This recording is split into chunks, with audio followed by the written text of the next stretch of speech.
Bun, o să fiți două linii ca să le spațiu, da? Băieții prefer să nu stați unul lângă altul, de aici în trei. O fată mai bun, vă prindeți de mâini, aceasta este o poziție, aceasta este altă poziție, vreau să vă puteți prinde. Aici vă băieți unul lângă altul, de aici, trei. De aici, trei.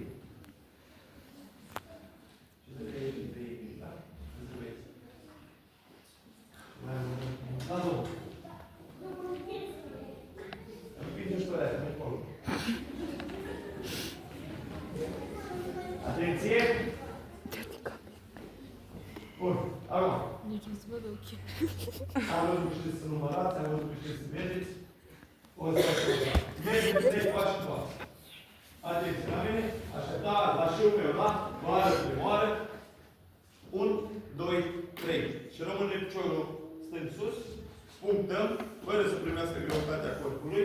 Sau de fapt, hai să facem prima oară. Toată lumea ridică piciorul drept. Aceasta este punctarea. Lovește ușor.